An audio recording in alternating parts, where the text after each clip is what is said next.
नमस्कार, मैं हूं नितिन सिंह यादव।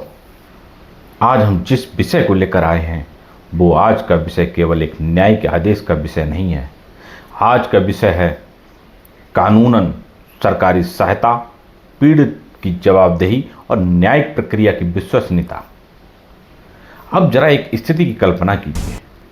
किसी अनुसूचित जाति या अनुसूचित जनजाति के व्यक्ति के साथ अत्याचार होता है।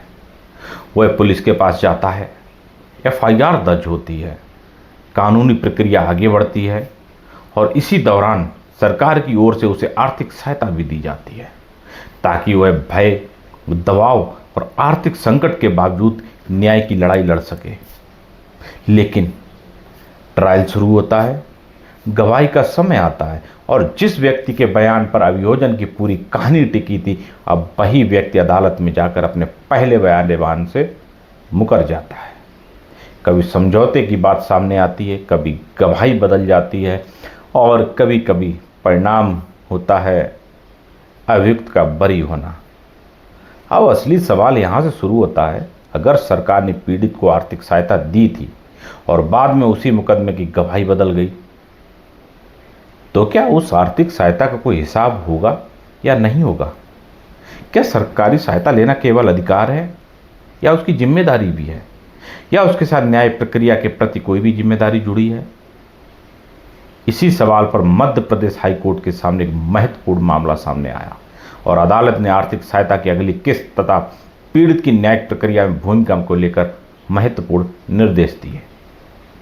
आज हम इसी पूरे मामले को कानून की भाषा में नहीं बल्कि कानून की भावना के साथ समझेंगे। SC/ST एक्ट में मुआवजे का उद्देश्य क्या है?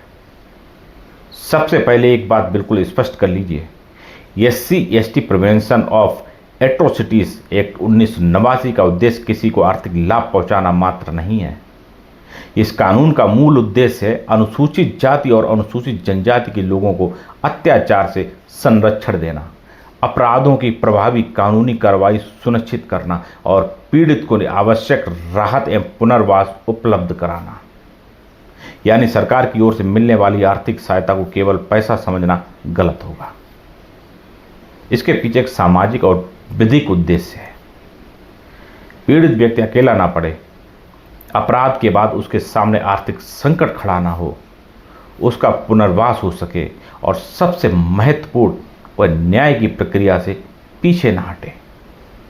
यहीं से यह मामला गंभीर हो जाता है, क्योंकि जब राज्य किसी पीड़ित को सहायता देता है तो उस सहायता का उद्देश्य न्याय की प्रक्रिया को मजबूत करना होता है, ना कि न्याय की प्रक्रिया को कमजोर करना।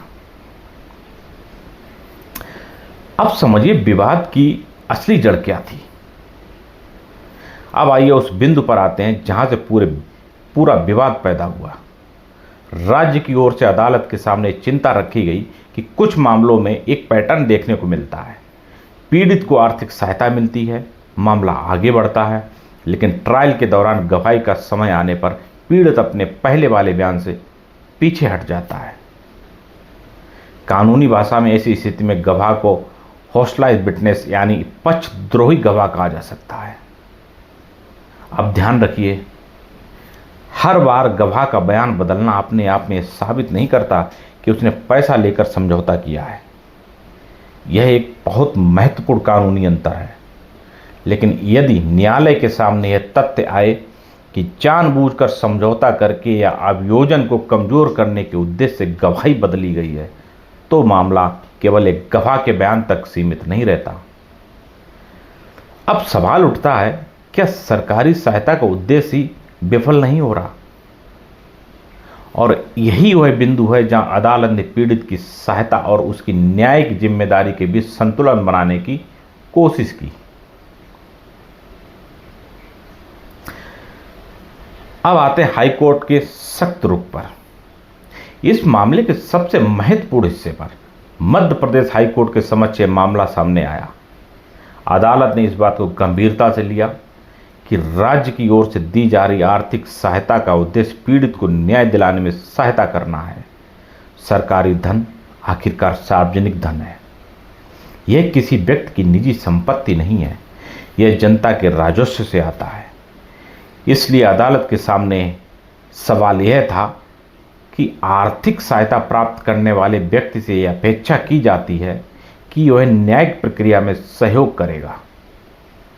अदालत ने इसी संदर्भ में आर्थिक सहायता की अगली किस्त को लेकर शपथ पत्र की शर्त रखने का निर्देश दिया और यहीं से यह आदेश चर्चा में आ जाता है।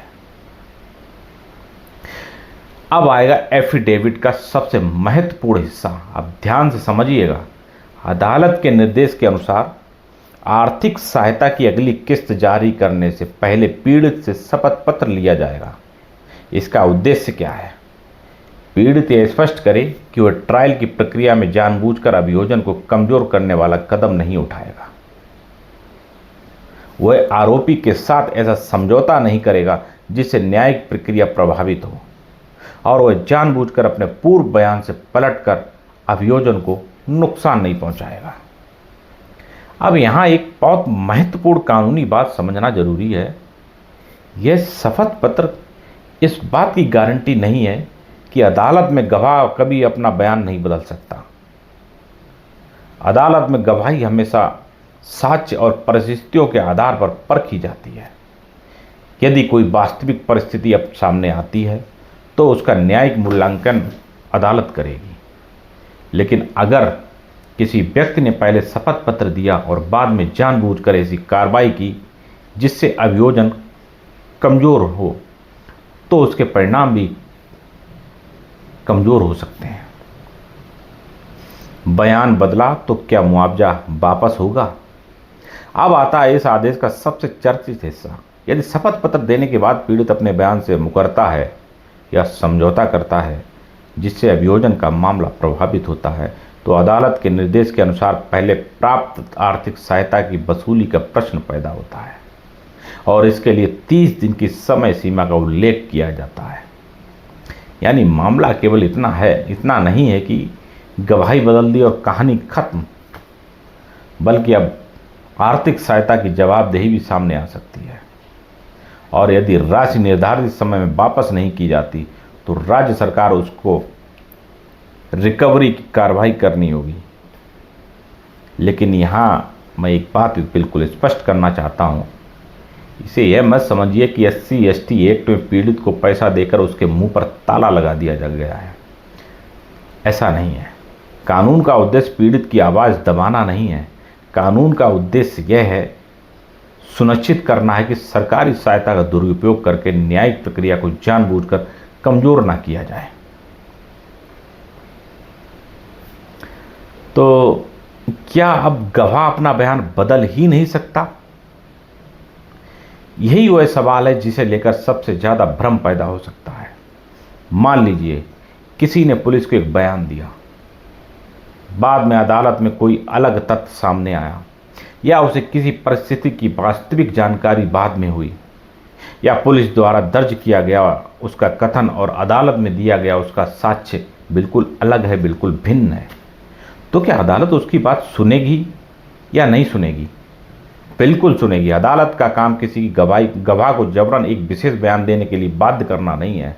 अदालत का काम है साक्ष्य को देखना, गवाह की विश्वसनीयता परखना, जिरह को देखना, परिस्थितियों को समझना और फिर कानून के अनुसार निष्कर्ष निकालना।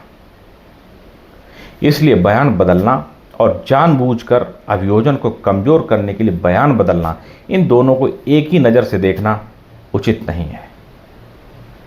यही इस मामले की सबसे महत्वपूर्ण कानूनी बारीकी है। इस आदेश का सबसे बड़ा संदेश क्या है? अब इस पूरे मामले को थोड़ा व्यापक नजरिए से देखिए।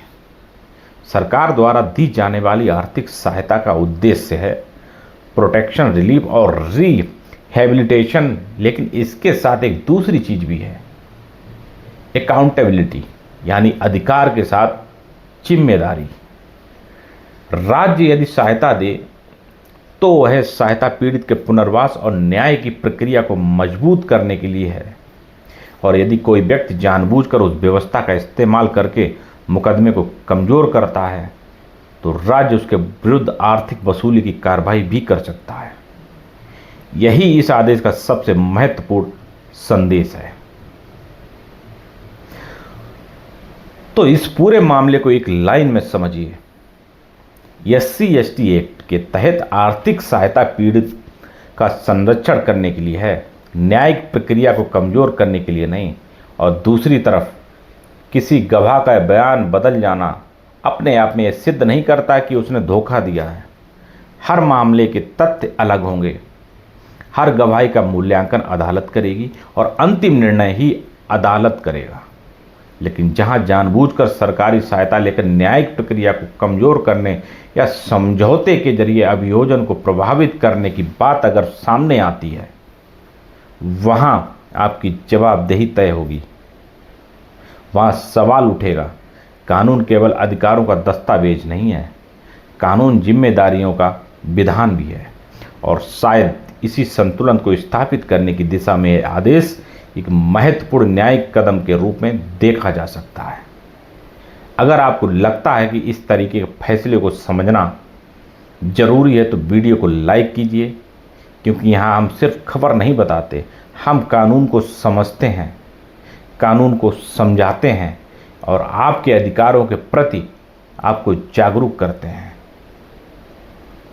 तो साथियों, मैं मिलता हूं आपसे अगली महत्वपूर्ण कानूनी जानकारी के साथ। तब तक के लिए कानून जानिए, अपने अधिकार पहचानिए और न्यायिक प्रक्रिया पर विश्वास रखिए। तो जय हिंद, जय भारत।